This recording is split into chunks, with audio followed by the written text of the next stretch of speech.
Hola a todos. Bienvenidos a un nuevo video. Hoy hablaremos del nuevo orden mundial, o como se conoce popularmente, los Illuminati. Pero primero les voy a pedir que se suscriban a nuestro canal, nos den like, activen la campana para recibir las notificaciones de nuevos videos y compartan nuestro contenido. Comencemos. La teoría de conspiración del llamado Nuevo Orden Mundial afirma la existencia de un plan diseñado con el fin de instaurar un gobierno único, burocrático y controlado por sectores elitistas y plutocráticos, a nivel mundial. La expresión Nuevo Orden Mundial se ha usado para referirse a un nuevo periodo de la historia y se pretende, de este modo, que hay pruebas de cambios drásticos en las ideologías políticas y en el equilibrio de poderes. El primer uso de esta expresión aparece en el documento de los 14 puntos del presidente de Estados Unidos Woodrow Wilson, que hace una llamada, después de la Primera Guerra Mundial, para la creación de la Sociedad de las Naciones, antecesora de la Organización de las Naciones Unidas. La frase se usó con cierta reserva al final de la Segunda Guerra Mundial, cuando se describían los planes para la creación de las Naciones Unidas y los acuerdos de Bretton Woods debido a la asociación negativa resultante del fracaso de la Sociedad de Naciones. El uso más amplio y reciente de esta expresión se origina sobre todo con el final de la Guerra Fría. Los presidentes Mikhail Gorbachev y George H.W. Bush usaron el término para tratar de definir la naturaleza de la posguerra fría y el espíritu de cooperación que se buscaba materializar entre las grandes potencias. En una referencia a las hostilidades en Irak y Kuwait, la revista Time del 28 de enero de 1991 expresó: mientras caían las bombas y se disparaban los misiles, las esperanzas de un nuevo orden mundial se dieron lugar al desorden común. Añadió: nadie debe forjarse ilusiones pensando que el nuevo orden mundial, del que tanto alarde se hace, se ha establecido o está cerca. En un informe en la revista The World Dandy de enero de 1991, un grupo de peritos examinaron las políticas exteriores que van surgiendo entre las superpotencias y el efecto que probablemente tengan en el nuevo orden mundial. El editor llegó a esta conclusión: la historia nos lleva a pensar que en el mejor de los tiempos se puede pasar muy fácilmente de la paz a la guerra. La cooperación internacional, particularmente entre las potencias principales, es crucial para una transición de éxito de la Guerra Fría a un nuevo orden mundial. Los Illuminati, una sociedad secreta fundada en 1776 con el fin de promover ideas de la Ilustración, estuvieron aparentemente involucrados en una conspiración que buscaba reemplazar las monarquías absolutas y la preponderancia de la Iglesia por el gobierno de la razón, uno que era el objetivo general de la ideología liberal, revolucionaria e igualitaria dominante entre la intelectualidad de la época. Después de que el complot se descubrió, el grupo fue prohibido por el gobierno bávaro 1784 y aparentemente se disolvió en 1785.2. Sin embargo, los documentos relacionados con la conspiración se publicaron, y se alertó así a la nobleza y al clero de Europa, lo que le dio a la conspiración una gran publicidad y llevó a algunos pensadores a sugerir que todavía existía y que su objetivo era derrocar a los gobiernos europeos. Por ejemplo, Edmund Burke 1790 le da alguna credibilidad, aunque sin mencionar específicamente cuál sería el grupo responsable. 4 y Seth Passen afirma en 1802 que los Illuminati todavía existían. 5. Por consiguiente, algunos autores, por ejemplo Augustin Barruel y John Robinson, llegaron incluso a sugerir que los Illuminati estaban detrás de la Revolución Francesa, sugerencia que Jean-Joseph Mounier rechaza en su libro de 1801 sobre la influencia atribuida a los filósofos, los masones y los Illuminati en la Revolución de Francia, sobre la influencia atribuida a filósofos, francmasones e Illuminati respecto a la Revolución Francesa, aún no traducido al español. 6. Posteriormente, en 1903 el servicio secreto ruso de la época publicó el famoso panfleto Los Protocolos de los Sabios de Sion como una obra de propaganda antirrevolucionaria que incorporó casi textualmente argumentos encontrados en el diálogo en el infierno entre Maquiavelo y Montesquieu, un ataque en 1864 del legitimista militante Maurice Joly contra Napoleón III. La tesis central de los protocolos es que, si se remueven las capas sucesivas que cubren o ocultan las causas de los diversos problemas que afectan el mundo, se encuentra un grupo central que los promueve y organiza con el fin, primero, de destruir los gobiernos y órdenes sociales establecidos, y con el fin último de lograr el dominio. Ese contubernio central es un grupo de judíos, que según se afirma controla tanto los sectores financieros como diferentes fuerzas sociales que, a su vez, son los que desde este punto de vista provocan desorden y conflicto social, los masones, los comunistas y los anarquistas, entre otros. Nora Levin indica que los protocolos gozaron de gran popularidad y grandes ventas en los años 20 y 30. Se tradujeron a todos los idiomas de Europa y se vendían ampliamente en los países árabes, en los Estados Unidos e Inglaterra. Pero fue en Alemania, después de la Primera Guerra Mundial, donde tuvieron su mayor éxito. Allí se utilizaron para explicar todos los desastres que ocurrieron en el país, la derrota en la guerra, el hambre, la inflación destructiva, etc. A partir de agosto de 1921, Hitler comenzó a incorporarlos en sus discursos, y se convirtieron en lectura obligatoria en las aulas alemanas después de que los nacionalsocialistas llegaron al poder. En el apogeo de la Segunda Guerra Mundial, Joseph Goebbels, ministro de propaganda nazi, proclamó: "Los protocolos de los sionistas son tan actuales hoy como lo fueron el día en que fueron publicados por primera vez". En palabras de Norman Cohn, esto sirvió a los nazis como autorización del genocidio. Posteriormente, en los Estados Unidos, durante el periodo del peligro rojo, teóricos estadounidenses de la conspiración tanto fundamentalistas cristianos como seculares antigobierno central fueron abrazando y promoviendo cada vez más una percepción de la masonería, del liberalismo y de la conspiración judeo-marxista, como la fuerza directriz de la ideología del ateísmo estatal, colectivismo burocrático y comunismo internacional. 8. NEU. Esos términos generalmente se emplean por esos sectores para referirse a, respectivamente, la separación Iglesia-Estado, acción gubernamental en asuntos de seguridad social y organismos internacionales, tales como las Naciones Unidas. Así, por ejemplo, empezando en los 1960, grupos como la John Birch Society y el Liberty Lobby dedicaron muchos de sus ataques a las Naciones Unidas como vehículo para crear un gobierno mundial, promoviendo una posición de desconfianza y aislacionismo en relación a ese organismo.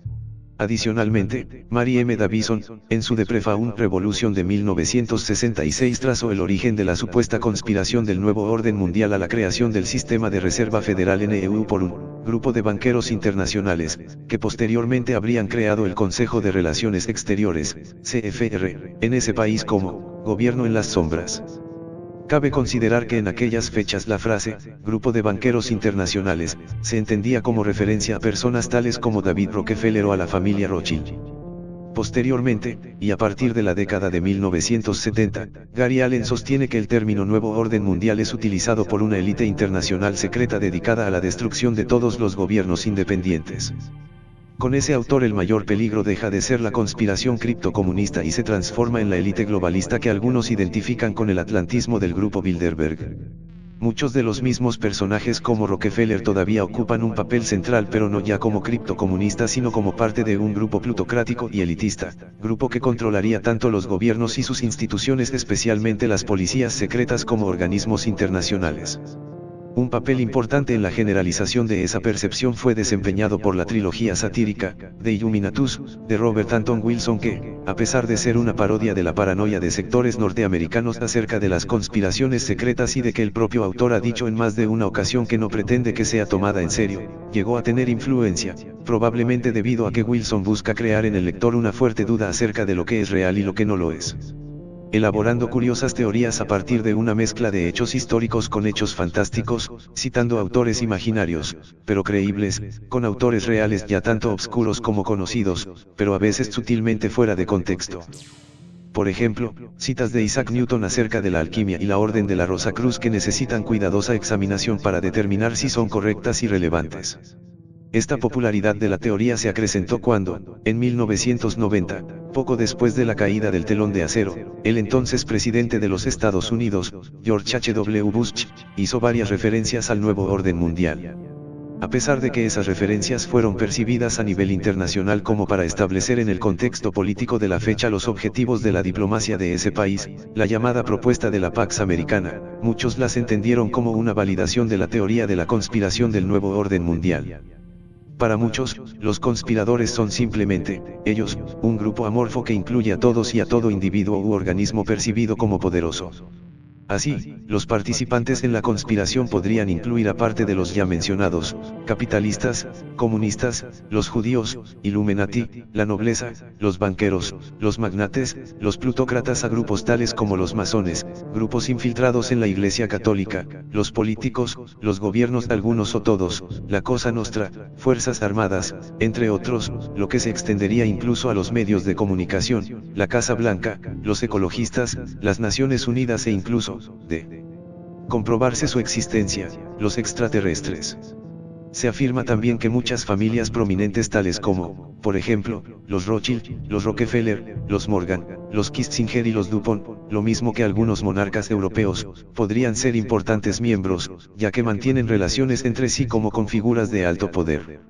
Organizaciones internacionales tales como los bancos centrales, o el Banco Mundial, el FMI, la Unión Europea y la OTAN son mencionadas como componentes esenciales del nuevo orden mundial. En esta área, más allá del aparente deseo de dominación mundial, parece haber aún más confusión. Las sugerencias van desde la implantación del reino del anticristo, la cosecha de energía de los seres humanos, etc., hasta la mera ambición sin límites y el hecho de mantener a la gran mayoría sometidos y trabajando en provecho de los conspiradores. Ver por ejemplo la película Zeitgeist. Sin embargo, cualquiera que sea ese gran objetivo final, sería imprescindible primero imponer un gobierno mundial. Así, el llamado proceso de globalización, iniciado a comienzos del siglo XX en todo el planeta, sería una de las múltiples facetas del establecimiento progresivo de este nuevo orden. Y, para lograr ese nuevo orden, los conspiradores buscan mantener al resto tanto en la ignorancia de la conspiración como divididos entre ellos. Para ello fomentan disensiones y conflictos, yendo tan lejos como a implementar actos terroristas a fin de culpar inocentes, creando así, por un lado, esa división entre las víctimas de la conspiración y, por el otro, una situación que facilita la implementación de medidas coercitivas y dictatoriales. Ver por ejemplo, Movimiento por la Verdad del 11S y Luo Change. En adición, los conspiradores dispondrían y utilizarían una serie de programas, actividades y armas secretas, cuyo uso se extendería desde el traspaso secreto de armas convencionales o avanzadas a regímenes u organizaciones que son públicamente presentados como adversarios o enemigos de EU, pasando por formas secretas de vigilancia sobre la totalidad de la población, el control mental de la misma y el uso de controlados individuos bajo la influencia de tales técnicas, la investigación y desarrollo de armas que controlan el clima, algunas de las cuales podrían ser de origen extraterrestre, y la diseminación de enfermedades tales como el SIDA. Los defensores de la teoría creen encontrar sus signos dispersos por toda clase de lugares y marcas, por ejemplo, en logos de la industria musical, de corporaciones y organizaciones mundiales, en los murales en el Aeropuerto Internacional de Denver, pentagramas en los planos de la ciudad de Washington DC y los signos de la francmasonería en sus edificios, el símbolo de los primeros Illuminati en el sello de Estados Unidos con las palabras Naves Ordo Seclorum, impreso en los billetes de $1 desde 1935 por el secretario del Tesoro de Estados Unidos, y en el logotipo del Information Awareness Office que fue creado por el Defense Advanced Agencia de Proyectos de Investigación, que también lo tiene.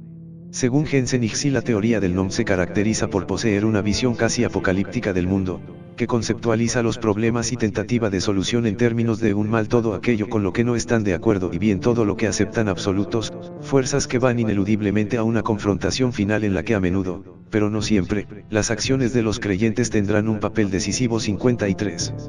Según Barkun, los proponentes de la visión cometen dos errores, la falacia furtiva, y la fusión paranoica, que consiste en la absorción de temores de cualquier fuente. 54-55. Ambos errores se combinan en la visión de un mundo en el cual todos los problemas son producto de conspiraciones en lugar de fuerzas sociales, políticas y económicas que debaten y se confrontan abiertamente y que en ocasiones llegan a acuerdos, véase conflicto social. William Domhoff, profesor de Psicología y Sociología, escribe en No hay conspiraciones, que hay varios aspectos de la visión general de las conspiraciones que no coinciden con lo que sabemos de las estructuras de poder. Primero, asume que un grupo reducido de individuos altamente educados y ricos desarrollan, de alguna manera, un deseo psicológico por el poder que los llevaría a hacer cosas que no corresponden con el papel que parecen tener. Por ejemplo, que capitalistas muy ricos ya no estarían interesados en hacer ganancias, sino dedicados a crear un gobierno mundial. O que los gobernantes elegidos estarían tratando de suspender la Constitución a fin de asumir poderes dictatoriales. Ese tipo de afirmaciones se han venido haciendo desde hace muchas décadas y, según se asegura siempre, esta vez sí se están implementando, pero nunca llegan a serlo. Dado que esas afirmaciones han resultado ser erróneas docenas de veces, tiene más sentido asumir que los líderes actúan por los motivos comunes, tales como hacer ganancias u objetivos institucionalizados para los políticos. Por supuesto que ellos desean tener ganancias tan grandes como sea posible y ser elegidos por mayorías muy grandes, y eso los puede llevar a hacer cosas que son desagradables, pero nada que tenga que ver con crear un gobierno mundial único o suspender la Constitución. Temores similares han sido expresados por investigadores asociados con el FBI. Esos autores sugieren gran cuidado al momento de aplicar las leyes en relación a esos grupos, en la medida que los miembros de los mismos podrían percibir como altamente opresivas o agresivas acciones por parte de los representantes de la ley que otros ciudadanos consideran normales. Por ejemplo, la solicitud de permisos, incluso el preguntar por qué un vehículo carece de matrícula o patente, ha llevado al asesinato de policías por parte de quienes se consideran independientes del gobierno. Esos autores notan que algunos han sugerido que las acciones de las fuerzas de la ley empeoraron la situación en situaciones tales como las de Rubiri 1992 y Baco 1993, etc. En consecuencia, el FBI emplea en la actualidad una aproximación de reducción de tensión en ese tipo de situaciones, APSIT. Esas observaciones han llevado a algunos a manifestar preocupación porque estas teorías podrían llevar a individuos o grupos a practicar una resistencia, que podría extenderse desde el hacktivismo patriótico al asesinato selectivo y el magnicidio, cualquier cosa desde el terrorismo por actos personales como posiblemente sean los ataques con carbunco en 2001 incluyendo el ataque suicida como en el caso del atentado aéreo en Austin de 2010, pasando por el semi-organizado, organizado por grupos reducidos y aislados, como en el caso de Timothy McVeigh, la conspiración terrorista de los supremacistas blancos 2002 y la conspiración del gas venenoso 2003, a las organizadas por organizaciones extremistas propiamente tales, en lo que algunos temen se transformen las organizaciones de grupos paramilitares NEU, ver también Bree Olson, Brittany Young y Sandy Sweet, y también supremacismo blanco y movimiento de milicias NEU. Esos temores se han acrecentado con la divulgación de los diarios Turner 1978, novela que abiertamente promueve la revuelta contra el gobierno de EU y una guerra racial con la intención de eliminar todas las razas no blancas, incluidas las hispanas, en todo el mundo. Esa novela ha sido asociada a varios hechos violentos, el más notable es el atentado de Oklahoma City en 1995. La crítica a las actitudes que algunos de los proponentes de la teoría de la conspiración del NOM demuestran viene no solo de observadores externos. A pesar de que tales proponentes se presentan como profesando el libertarianismo, muchos de los partidarios son también abiertamente supremacistas, eliminacionistas y dominionistas. Esto ha sido todo por el momento. Les invito a suscribirse a nuestro canal, compartir nuestros videos, darnos like y activar la campanita de notificaciones para nuevos videos. Gracias por ver nuestros videos. Hasta la próxima.